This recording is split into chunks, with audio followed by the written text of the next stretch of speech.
পল্লৱী 10 বছৰীয়া আছিল আৰু তাই একমাত্ৰ আইতাকৰ সৈতে বাস কৰিছিল। তাই সৰু থাকোঁতেই এটা দুৰ্ঘটনাত তাইৰ মাক-দেউতাকৰ মৃত্যু হয়। আইতাকে পল্লৱীক বহুত মৰম কৰে। আইতা, তুমি মোক সোনকালে চন্দ্ৰৰ পৰা অহা পৰিজনীৰ কাহিনীটো শুনোৱাচোন। তোমাৰ কাহিনী নুশুনালৈকে মোৰ টোপনিয়েই নাহে।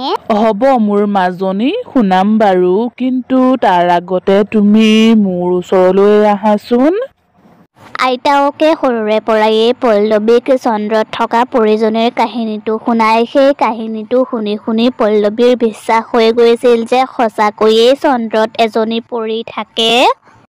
এদিন যেতিয়া পল্লৱী স্কুললৈ যাবলৈ সাজু হৈছিল, তেতিয়াই তাই আইতাকক ক'লে, আইতা, তুমি আৰু মোক কিমান সেই পৰিজনীৰ কাহিনীটো শুনাবা?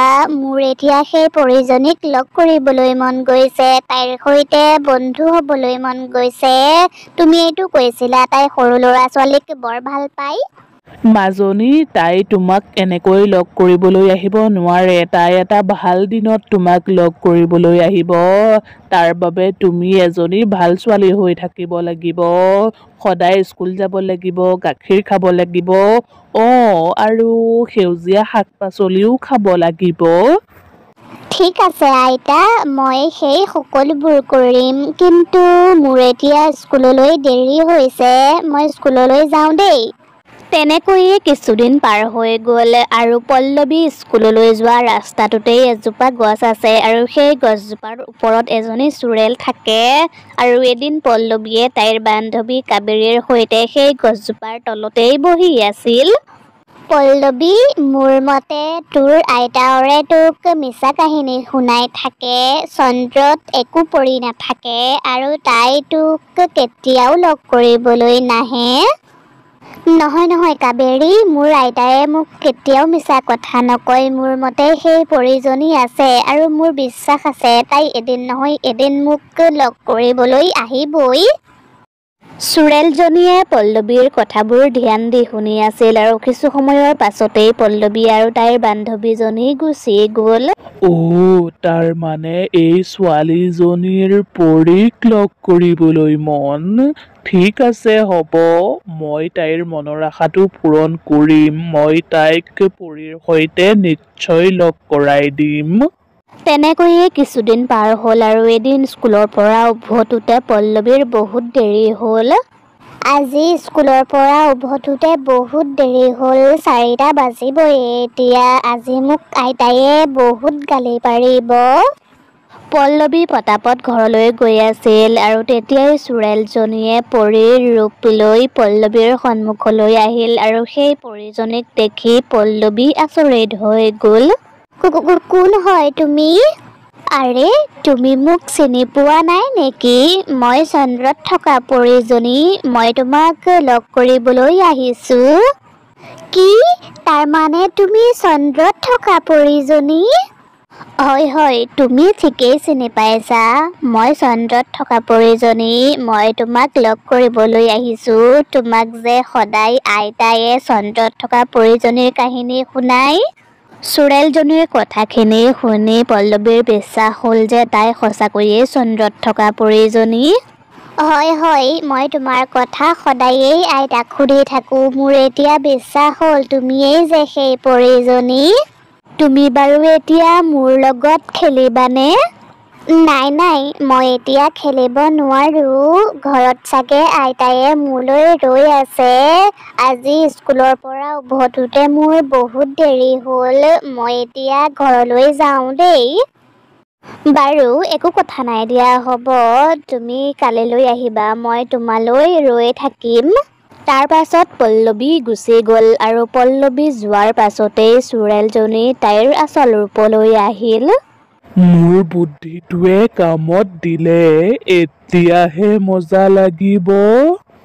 তাৰ পাছত চোৰেলজনী গছৰ ওপৰলৈ গুচি গ'ল আৰু সিফালে পল্লৱী ঘৰলৈ গৈ আইতাকক সকলোবোৰ কথা ক'লে। আইতা, আজি চন্দ্ৰত থকা পৰীজনী আহিছিল। হয় নেকি মাজনী? বাৰু কোৱাচোন, তাই তোমাক কি ক'লে? তাই মোৰ সৈতে খেলিব বিচাৰিছিল, কিন্তু আজি মোৰ বহুত দেৰি হৈছিল, সেইবাবে মই নেখেলিলোঁ। কিন্তু কালিলৈ মই তাইৰ সৈতে খেলিমগৈ দেই। আইতাকে ভাবিছিল পল্লৱীয়ে কাহিনী বনাইছে, সেইবাবে তেওঁ কথাটো হাঁহি উৰুৱাই দিলে। পিছদিনা পল্লৱীয়ে পৰিজনীক লগ কৰিবলৈ গ'ল আৰু চোৰেলজনীয়ে পৰিজনীৰ ৰূপ লৈ ৰৈ আছিল। আৰে বাহ পল্লৱী, তোমাৰ সৈতে আজি মোৰ খেলি বৰ ভাল লাগিল। তুমি মোৰ সকলোতকৈ ভাল বান্ধৱী। তুমি কালিলৈও মোৰ সৈতে খেলিবলৈ আহিবা দেই। ঠিক আছে, হ'ব বাৰু, কিন্তু মই এবাৰ আইতাক সুধি চাব লাগিব। কথাটো শুনি চোৰেলজনীয়ে ভয় খালে। তাই ভাবিছিল কথাটো যদি তাইৰ আইতাকে গম পাই যায়, কিন্তু তেওঁ যদি কেনেবাকৈ মানা কৰে তেতিয়া? নাই, আইতায়ে মোক মানা নকৰে। মই আইতাক কৈছোঁ নহয়, চন্দ্ৰত থকা পৰিজনী মোৰ ভাল বান্ধৱী। গতিকে তুমি একো চিন্তা নকৰিবা, আইতায়ে মোক একো নকয়। কথাটো শুনি চোৰেলজনী সম্পূৰ্ণৰূপে চিন্তামুক্ত হ'ল আৰু পল্লৱী তাইৰ জালত বন্দী হৈ গ'ল। এদিন পল্লৱী পৰিজনীৰ ওচৰলৈ আহোঁতে চোৰেলজনীয়ে ক'লে, পল্লৱী, তুমিতো জানায়েই মই ইমান দূৰৰ পৰা তোমাক লগ কৰিবলৈ আহোঁ। তুমি বাৰু এদিন মোৰ সৈতে চন্দ্ৰলৈ নোযোৱা নেকি? তাৰমানে চন্দ্ৰলৈ? সঁচাকৈ? তুমি সঁচাকৈয়ে কৈছানে তুমি মোক চন্দ্ৰলৈ লৈ যাবা? নিশ্চয় লৈ যাম। এইকণ সময়তে কালিলৈ আহিবা। দেৰি হ'লে কিন্তু মই গুচি যাম। ঠিক আছে, মই আইতাক সুধি আহোঁগৈ, তাৰ পাছত আমি সকলোবোৰ একেলগে যাম।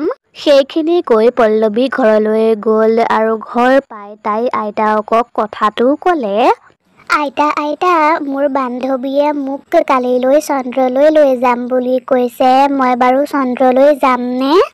কোন সেই চন্দ্ৰত থকা পৰিজনী? হয়, সেই পৰিজনীয়েই। মই যামনে আইতা? ঠিক আছে, যাবা বাৰু, কিন্তু এটা কথা মনত ৰাখিবা, সন্ধিয়া হোৱাৰ আগতেই ঘৰলৈ উভতি আহিবা। কথাটো শুনি পল্লৱীয়ে খাদ্য খাই সুখী মনেৰে শুই গ'ল আৰু পিছদিনা চোৰেলজনীয়ে কোৱা সময়মতেই পল্লৱীৰ সেই ঠাইখনলৈ গ'ল আৰু তাত আগৰ পৰাই চোৰেলজনীয়ে পৰীৰ ৰূপ লৈ ৰৈ আছিল। আহিলা তুমি, মই সময় দিয়া মতেই তুমি আহিছা। তুমি কিন্তু বৰ ভাল ছোৱালী দেই। মই তোমাক কথা দিছিলোঁ, সেইবাবে মই মোৰ কথা ৰাখিলোঁ। ভাল কৰিলা, বহুত ভাল কৰিলা। ব'লা, এতিয়া ইয়াত দেৰি কৰি লাভ নাই, আমি দুয়োজনী যাওঁ। কিন্তু আমি চন্দ্ৰলৈ কেনেকৈ যাম পৰী? তোমাৰ ওচৰত ৰকেট আছে নেকি? নহয় পল্লৱী, মই তোমাক মোৰ যাদুৰে লৈ যাম। তুমি অলপ সময় ইয়াতে ৰৈ থাকা, মই আহি আছোঁ। সিফালে ঘৰত আইতাকে ভাবি আছিল। আজি মোৰ কাম বনবোৰ কৰি সোনকালে শেষ হ'ল।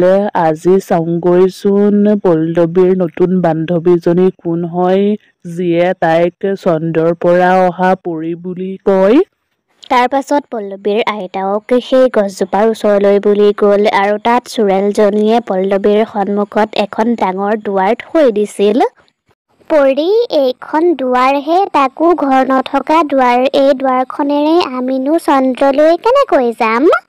পল্লৱী, এইখন যাদুকৰী দুৱাৰ হয়। তুমি এই দুৱাৰখন খুলি সোমাই যোৱাৰ লগে লগেই তুমি চন্দ্ৰ গৈ পাবাগৈ।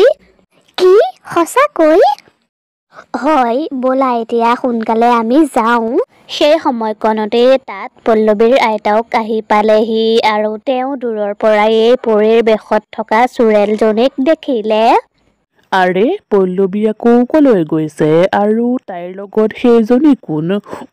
পৰীৰ বেশত দেখোন সেইজনী কোনোবা তাইৰ লগত আছে।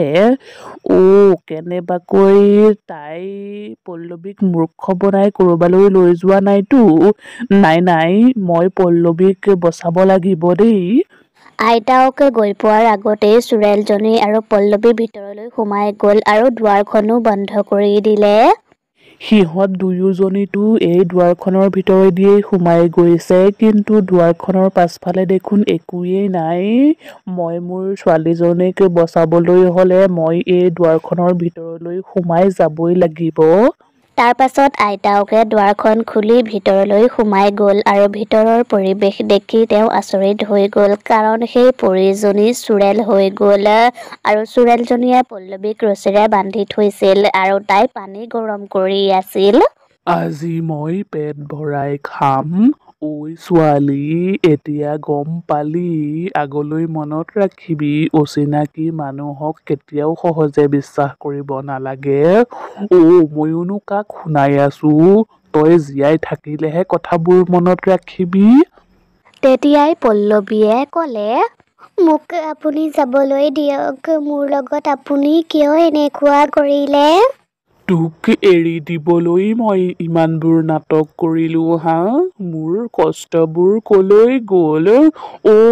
মই তোক আৰু এটা কথা সুধিবলৈ পাহৰিছিলোৱেই। চন্দ্ৰলৈ আহি তোৰ কেনেকুৱা লাগিছে? কথাবোৰ শুনি পল্লৱীৰ আইতাকৰ বহুত খং উঠিল আৰু তেতিয়াই তেওঁ কাষতে পৰি থকা এডাল লাঠি লৈ চোৰেলজনীৰ ওচৰলৈ আহি চোৰেলজনীক মাৰিবলৈ ধৰিলে। ঐ চোৰেল, তই মোৰ ছোৱালীজনীক মাৰিবি হা? তই এতিয়া মৰ। আইতাকে চোৰেলজনীক ইমানেই মাৰিলে যে চোৰেলজনী তাতেই পৰি গ'ল আৰু তেতিয়াই আইতাকে পল্লৱীৰ গাৰ পৰা ৰছীবোৰ খুলি পেলালেগৈ। আইতা, তুমি মোক ক্ষমা কৰি দিয়া, মই আৰু আগলৈ কেতিয়াও অচিনাকি মানুহৰ সৈতে ক'তো নাযাওঁ। নহয় মাজনী, ভুলটো আচলতে মোৰ গাতহে, কাৰণ মই তোমাৰ কথাবোৰ আওকাণ কৰিলো। আগলৈ আৰু মই কেতিয়াও এনেকুৱা নকৰো। ব'লা এতিয়া আমি ঘৰলৈ যাওঁ।